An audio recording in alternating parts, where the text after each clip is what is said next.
Bum, bum, bum, bum. Moi drodzy, dzisiaj tematy jak zwykle etyczne, moralne, filozoficzne, politologiczne i wszelkie inne, ale to wszystko w kontekście kryptowalut i blockchaina. Ja nazywam się Sławek Zawadzki, razem ze mną jest... Łukasz Żeligowski. Tak jest, Łukasz. Cześć, Sławku. Czołem. Dzisiaj, jak nagrywamy ten materiał, mamy 23 dzień lutego, a to oznacza, że jutro mamy szczególną rocznicę.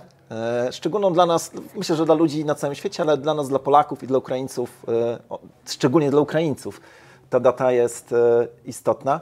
Chodzi o inwazję Rosji. Mamy pierwszy rok. Tak, no ja bym powiedział, że to jest trochę inaczej, bo w 2014 rozpoczęła się inwazja, natomiast działania zostały wstrzymane na jakiś czas i w 2022, 24 lutego nastąpiła ponowna eskalacja działań wojennych, no i tym razem nie potoczyły się one tak, jak to sobie pewnie niektórzy wyobrażali. No, różnica pomiędzy 2014 rokiem a 2022 jest taka, że tutaj mamy do czynienia z konwencjonalną wojną. Rakiety są wystrzeliwane, giną ludzie. Tam wtedy na Krymie doszło po prostu do przejęcia. Pojawiły się zielone ludziki. Nie było, w ogóle nie byli przygotowani ludzie na takie działania. Natomiast wojna, teraz sobie przypomniałem, wojna konwencjonalna oczywiście na wschodzie Ukrainy od 2014 roku trwa, więc w tym względzie to... Bo tam Donbas był jeszcze, nie? I tak. te inne, tak. Powstały teraz jeszcze te dwie republiki, na których wtedy otworzona została linia frontu. Ale dobra, bo chcę z tą porozmawiać o wojnie, ale w kontekście krypto i technologii. Jak to jest, że technologia, która może być wykorzystywana do dobrych rzeczy, nagle wykorzystywana jest do złych? I teraz zróbmy jeszcze taką krótką dygresję. Chodzi o Alfreda Nobla. O nim się akurat bardzo łatwo opowiada. Alfred Nobel rzekomo kiedyś przeczytał w gazecie swój nekrolog. To już było po tych czasach, kiedy wynalazł dynamit. I ktoś zrobił po prostu żart, jakiś dowcip, chociaż strasznie głupi dowcip. No ale to nim tak wstrząsnęło, że on sobie pomyślał, Boże, gdybym teraz odszedł z tego świata, to ludzie by mnie pamiętali tylko z tego, że odkryłem dynamit i to go podobno zainspirowało do tego, żeby ufundować Nagrodę Nobla. To taka ciekawostka, wydaje mi się to bardzo ciekawe, ale właśnie, Nobel wymyślił ten dynamit, po to, żeby pomóc w przemyśle, w budowie kopalń. No, trzeba powiedzieć, że od tego momentu Szwecja zaczęła w ogóle, i nawet cała Skandynawia zaczęła się rozwijać i bogacić, bo wcześniej, w tamtych czasach, to były jedne z biedniejszych krajów. No właśnie, czyli piękne, wspaniałe odkrycie, ale oto okazuje się, że dynamit wykorzystywany jest, czy też te odkrycia, które w kontekście dynamitu miały miejsce, do celów wojennych, do zabijania ludzi. Pewnie o wiele bardziej ta technologia dzisiaj, ona jest oczywiście inna, ale o wiele bardziej była wykorzystywana do tego, żeby nieść śmierć i zniszczenie niż rozwój gospodarczy. To jest odwieczna dyskusja. No ale przepraszam. Tak, i teraz co z kryptowalutą w tym ujęciu? No bo my dostrzegamy oczywiście w kryptowalucie przede wszystkim te dobre rzeczy, coś co pozwala nam się uwolnić od tych ograniczeń, które zostały nam narzucone przez cywilizację, przez rządy, ale nie ulega wątpliwości, że w tej chwili Rosjanie na pewno w istotnej mierze finansują się poprzez kryptowalutę. Iran. Właśnie chciałem powiedzieć, nie tylko Rosjanie. Tak. To jest Iran, Korea Północna. Tak. Jest parę państw, które działają w taki sposób, że właśnie finansują się z krypto, albo próbują finansować się. Tu nawet nie muszą być państwa, to mogą być jacyś źli ludzie. I mówimy tutaj nie o skali małej, nie mówimy o skali mikro typu kupno narkotyków czy czegoś innego, bo to jest marginalna część, natomiast faktycznie można powiedzieć, że ludzie wykorzystują technologię do tego, żeby finansować na przykład wojnę. No to przewrotnie zadam pytanie, a czy za dolary też nie kupują przypadkiem czołgów? Tak. Czy to znaczy, że dolar jest zły? Właśnie, bo to jest wniosek, który mi gdzieś tam w głowie się formułuje. To znaczy, świat jest podzielony na dobrych i złych ludzi. Pomijam teraz dyskusję, czy ktokolwiek jest dobry. Uprośmy sobie tą rozmowę. I to oznacza, że jedni i drudzy sięgają po te narzędzia i to, że na świecie istnieją źli ludzie, wcale nie oznacza, że narzędzia, z których oni korzystają, są złe. W ogóle myślę, że generalnie narzędzia z definicji są neutralne. No bo o każdej rzeczy możesz, każdą rzecz możesz wykorzystać w zły sposób. A napalm? Piękny jest zapach napalmu o poranku, jak to powiedział ktoś kiedyś. Napiszcie w komentarzu, gdzie to powiedział. Chyba w Plutonie, co? Tak mi się wydaje. Czas apokalipsy. W czasie apokalipsy. Tak. Myślę, że tak, że mogą być jakieś rzeczy, gdzie to może być wykorzystywane pozytywnie. Może nie, oczywiście. Natomiast bardziej mi chodzi o to, że nie wiem, nóż może być wykorzystany do tego, żeby pokroić kurczaka, albo do tego, żeby kogoś zabić. Czy to znaczy, że nóż jest zły? No nie. Pistolet tak samo. Pistolet sam nie zabija. To nie pistolet zabija, to człowiek, który ciągnie za spust. Tak. Czy za cyngiel. Tu mamy winowajcę, a nie w narzędziu. Jeżeli ktoś skupia się na narzędziu, to w tym momencie w ogóle wywraca wszystko do góry nogami, no bo to nie można winić przedmiotu. Przedmiot sam w sobie nie jest zły, po prostu. Bo on nie jest ani dobry, ani zły. On po prostu jest. Tak, ale przedmiot może jednak, teraz przewrotnie zapytam, może jednak w szczególności nadawać się do pewnych złych działań. Dam przykład, chociaż teraz dam przykład, co ludzie podają za przykład, chociaż tak do końca sam nie uważam. Monero. No. Monero, czyli kryptowaluta, która została stworzona po to, żeby w żadnej... Anonimowym. Tak, i to tak wybitnie anonimowym, Tak, no nie? taki był cel. Tak. Nie mamy statystyk, to znaczy zawsze się zastanawiałem, skąd się biorą te statystyki, które mówią, że terroryści korzystają z Monero w takim procencie. Skoro nie można tego... Tak, muszę ktoś z terrorystami gadać, ale no generalnie uważa się, że Monero wykorzystywane jest przede wszystkim właśnie do tego, żeby prać pieniądze, transportować wartość no, w tych takich negatywnych celach. Chociaż z drugiej strony też sobie myślę, zaraz Ci zadam pytanie o 2030 rok. Okej. Jest taki plan, żeby zmniejszyć ślad węglowy do 2030 roku. Tak. Nie lubię teorii spiskowych, tylko te, które sam wymyśliłem, to lubię, ale od jakiegoś czasu, dużo pociągami chyba nie jeździsz, ale jak wydrukujesz sobie bilet z pociągu, jak kupisz, to tam jest napisane, jaki ślad węglowy zostawiasz w Polsce. I ja do tej pory myślałem i nadal tak myślę, że to jest po prostu zabieg marketingowy, ale ma być przyjęty plan, że do 2030 roku my mamy być rozliczani z naszego śladu węglowego, a to oznacza, że będziesz mógł sobie kupić określoną ilość biletów lotniczych, Tak. bo żebyś nie przekroczył swojej normy.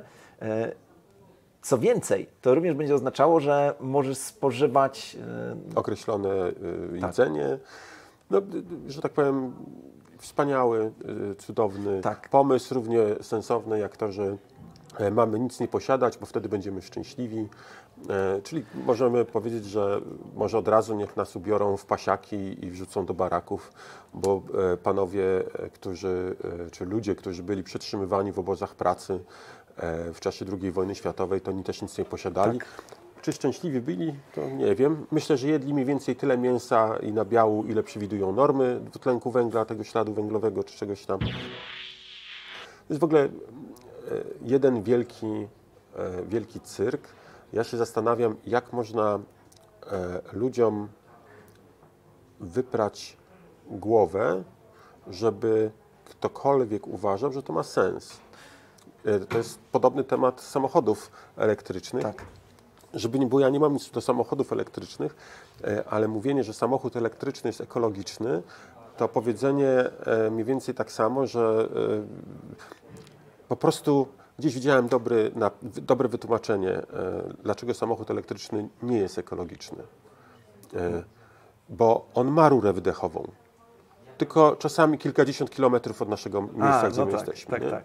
No ale na tej rurze są filtry, ktoś by powiedział, takie specjalne. Podejrzewam, że czytałem kiedyś opracowania dotyczące silników benzynowych i diesla, porównanie. I o ile faktycznie te pierwsze konstrukcje diesla były dużo bardziej zanieczyszczały środowisko, o tyle te współczesne diesle, one są o wiele bardziej ekologiczne od silników benzynowych. A jak porównamy to z samochodem elektrycznym, to się okazuje, że pomijając nawet te koszty wyprodukowania tej energii elektrycznej, ale samochód elektryczny jest o wiele cięższy, a to powoduje o wiele większe zużywanie się opon, a to właśnie te drobinki, które są ze ścierania się gumy, to one fruwają w powietrzu i one stanowią największe zagrożenie.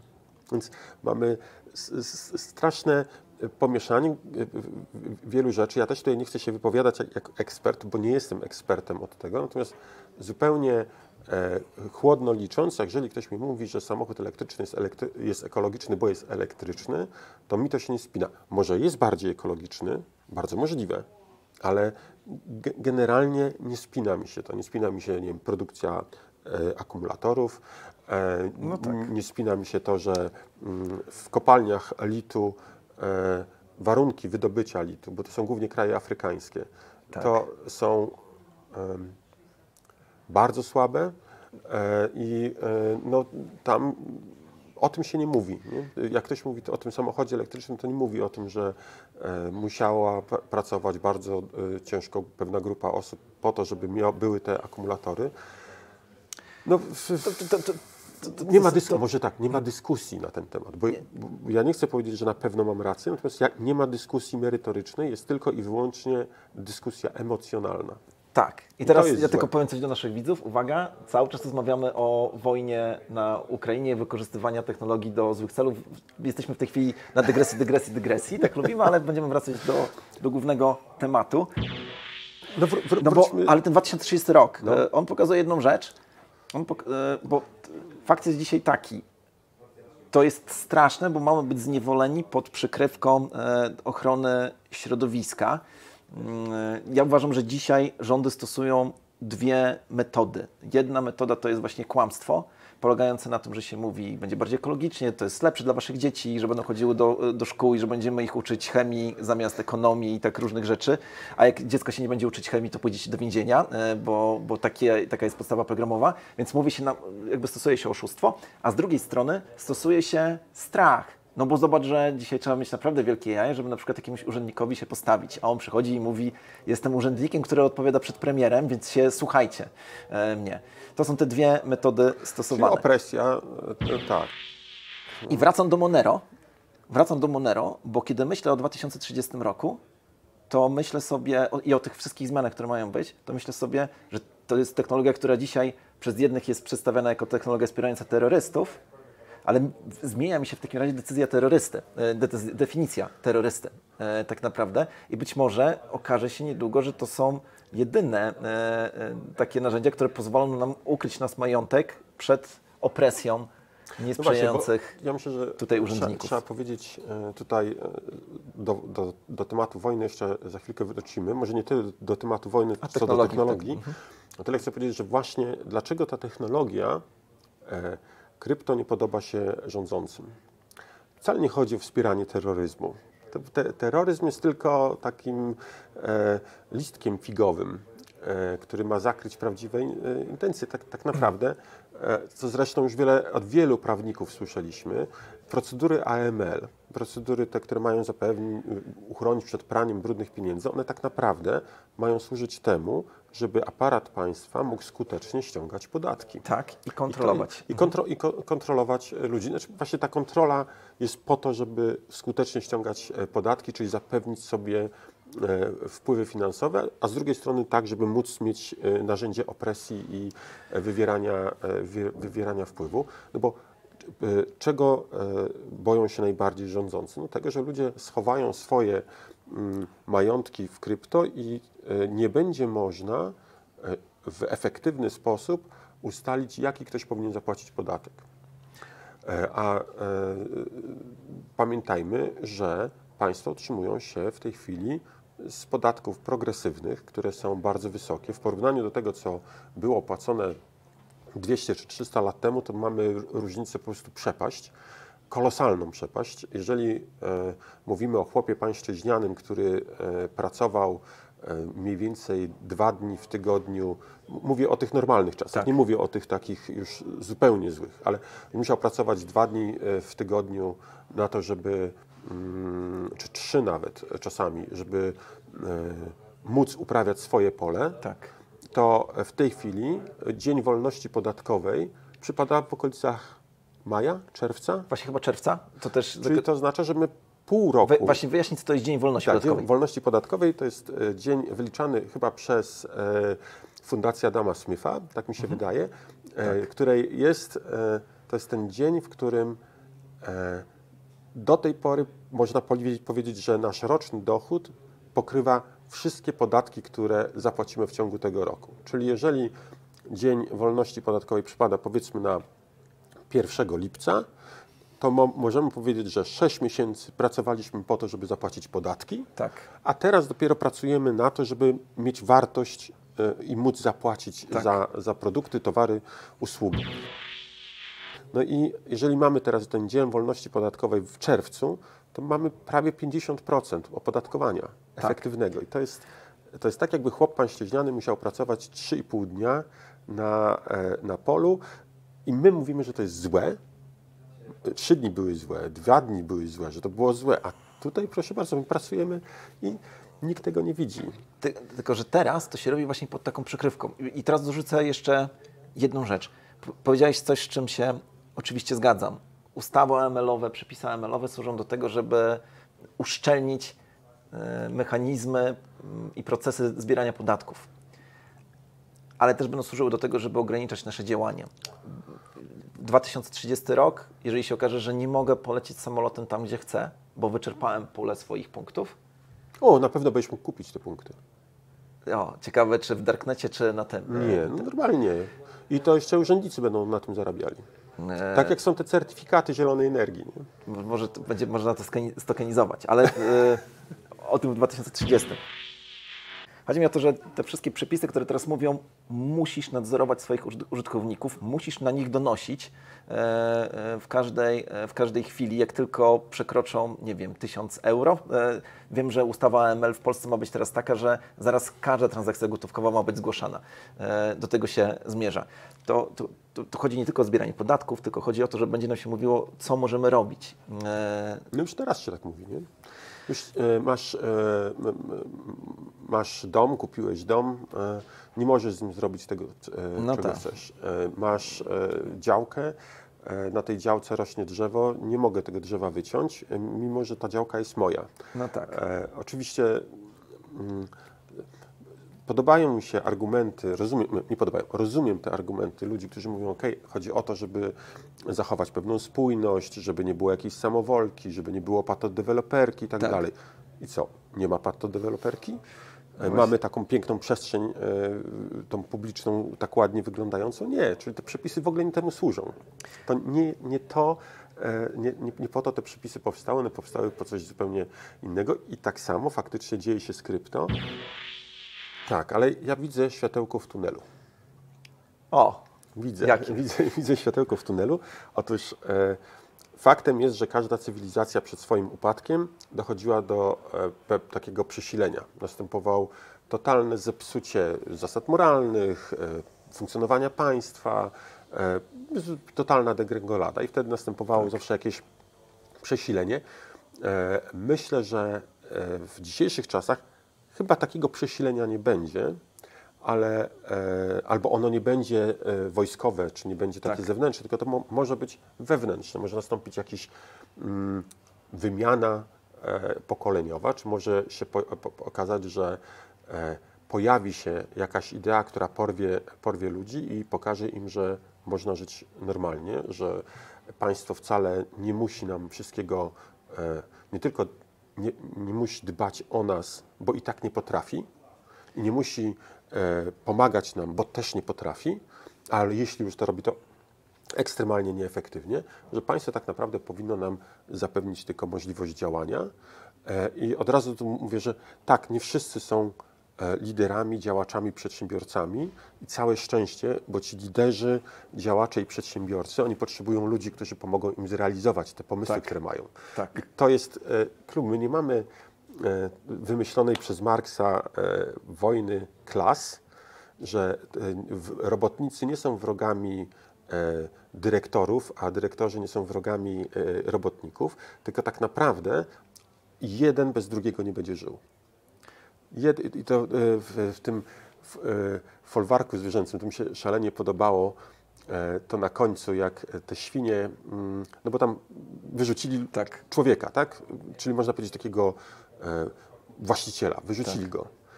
No i jak ma folwark funkcjonować? Koniec końców wyłoni się pewna grupa menedżerska, która musi tym wszystkim zarządzać, bo tak oddolnie to można prowadzić małe przedsiębiorstwo, ale jeżeli mamy już więcej osób, to musi powstać struktura. No i tam folwark się tak kończy, że te świnie siedzą przy stole. Ale czy to oznacza, że już właśnie nie było wiadomo, czy to świnie, czy już ludzie. Czy to właśnie jakby nie pokazuje, że ten cykl jest nieuchronny? To znaczy... No jest nieuchronny, ale teraz mamy właśnie technologię. Mamy technologię, która może spowodować, ja mówię teraz dokładnie o krypto, która może spowodować, że no niech będzie, użyję słowa rewolucja, że ta rewolucja będzie miała inny charakter niż do tej pory. Bo jakoś jesteśmy w stanie funkcjonować, mając na przykład tylko krypto. Ja jestem w stanie sobie wyobrazić, że wycofując pieniądz fiducjarny, gospodarka by się nie zapadła. Dowodem jest Wenezuela, gdzie... No nie ma prawie pieniądza fiducjarnego, tak? Ale państwowego. Tak, znaczy jest, ale jest po prostu nieuznany przez ludzi już, bo... No, ale używają tam dolarów. Bardzo dużo kryptowaluty używają. I to poszedł oddolny ruch, bo to nie była inicjatywa rządów. Zresztą w Wenezueli jest dwuwładza i nie wiadomo, którego rządu słuchać, ale oddolnie kryptowaluta była wykorzystywana, no bo ludzie nauczyli się jej ufać. No, to jest ciekawe. Wenezuela 100 lat temu najbogatszy kraj na świecie. Taki Dubaj, tak się mówiło. No, a nawet słyszałem, że różnica była znacznie większa. Że nie byli bogatsi może niż Dubaj teraz, ale że różnica poziomów życia była znacznie większa niż między Dubajem a w tej chwili innymi krajami. Tak, natomiast znowuż przewaga Wenezueli polegała na tym, że oni mieli bogate surowce, no i wystarczyło po prostu zamanipulować ceną surowców i nawet wojny nie trzeba było wytoczyć, tak żeby Wenezuelę pokonać. Jeszcze jedna albo dwie rzeczy. Jak myślałem o tych przepisach AML-owych, im bardziej ścisłe przepisy są, tym większa korupcja urzędnicza. Pamiętasz, to był chyba 2002 rok albo 2003, była ustawa o mediach, gdzie dodano specjalnie jedno słowo albo usunięte. Lub czasopisma. Tak. No. W ogóle w Wikipedii jest tak, że jak wpiszesz w Google'ach lub czasopisma, to w Wikipedii jest taki cały artykuł na to poświęcony. Tak? Słynna afera Rywina i tak dalej. Do redakcji Gazety Wyborczej ktoś przyszedł i po prostu złożył propozycję tak, żeby zadziałać, żeby zmienić tę ustawę w ogóle, no nie? No to właśnie jest efekt tego, że te ustawy zaczynają być coraz bardziej takie restrykcyjne i coraz bardziej próbują być nie do obejścia, a efekt jest tego taki, tak jak z umowami. Ja uważam, że jak umowa ma więcej niż kilka stron, to znaczy, że idziemy w złą stronę, bo każdą umowę da się obejść. Każdą. I to jest tylko kwestia dobrych prawników. Tak przy okazji 50 dni pracują prawnicy Samuela Bankmana. Jakie wynagrodzenie było? Nie wiem, z $2 miliony. Blisko. Jakbyś powiedział 20, to byś trafił w sedno. No przynajmniej tak. Początek jest dobry, tylko jednego zera zabrakło. No, rozumiem. No właśnie, wniosek, który chcę teraz wyciągnąć, jest taki, że im bardziej złożona i skomplikowana ustawa, tym bardziej urzędnicy narażeni są na to, żeby nimi manipulować. Co więcej, trzeba się zawsze zastanowić, jaka jest motywacja, kiedy ustawa się komplikuje. Czy ktoś nie lobbuje w sposób taki nieuprawniony za pewnymi rzeczami. No i teraz tutaj podkreślmy to, że wcale nie uważamy, że wszyscy urzędnicy są źli. Nie. Bardzo wielu urzędników wierzy w swoją misję i muszą realizować to, co przepisy mówią, więc to nie tak, że my mamy przyjaciół wśród naszych urzędników. Tak, żeby to było jasne. Niemniej tam, gdzie aparat urzędniczy jest większy niż przedsiębiorczy, tam jest po prostu niedobrze i źle. No i wracam do tego naszego pierwotnego wątku. Poprzez ustawę, poprzez oszustwa na przykład związane z ochroną środowiska, poprzez szantaż i strach, mówi się, że technologia, z której korzystamy, jest zła. A tak naprawdę za kilka lat może się okazać zbawcza dla całej naszej cywilizacji czy ludzkości. No i jak żyć, Łukasz, w takim razie? Jak żyjesz z tą świadomością, że w jakiś sposób Bitcoin, czy Monero, czy inne kryptowaluty faktycznie służą temu, żeby Rosjanie mogli się rozliczać z innymi przedsiębiorcami za granicą? Jak żyjesz z tą świadomością, że na przykład Korea Północna w tej chwili prawdopodobnie, bo też znowuż nie wiemy, jak to jest badane, ale tak może być, że finansuje się poprzez kryptowalutę. No. Przede wszystkim myślę, że nigdy nie będzie tak, że na świecie nie będzie złych ludzi. I oni nie będą korzystali z czegoś zupełnie innego niż ci dobrzy, tylko będą korzystali z tego samego, co ci dobrzy. Więc to jest nie do uniknięcia.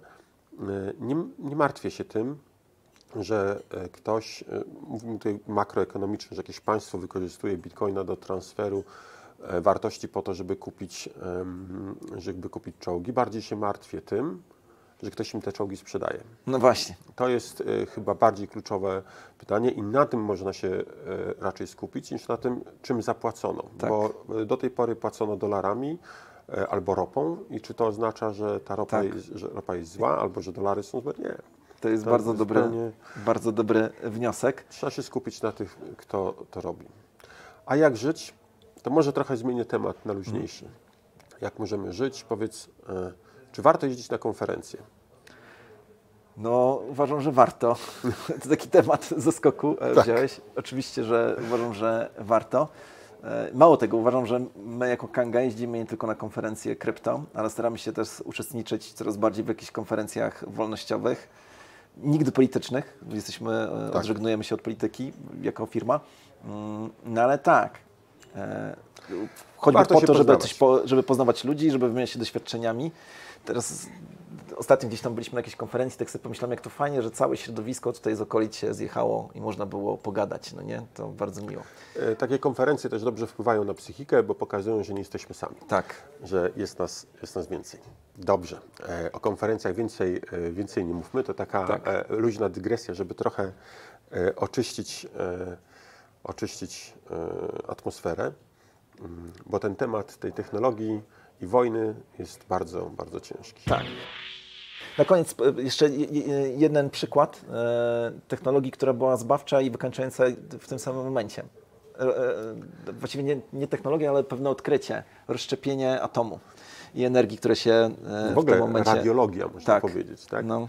Że z jednej strony odkrycie Marii Curie-Skłodowskiej doprowadziło do powstania bomby atomowej i możliwości tego, że ginie dziesiątki tysięcy osób w ciągu naprawdę bardzo krótkiego czasu, ale z drugiej strony dzięki temu mamy wiele urządzeń medycznych, wiele operacji, które mogą ratować ludzkie życie. No i mamy elektrownie atomowe, które są najbardziej zieloną formą uzyskiwania energii. Dokładnie.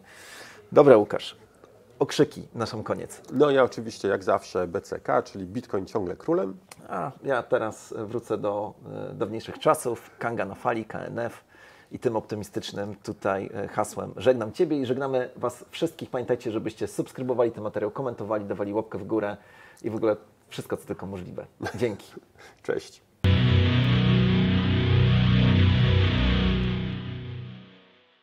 Trochę pokrążyli. Tak. Ja już się tu wyłączam, żeby nie było. Daję tylko... Nie było materiału na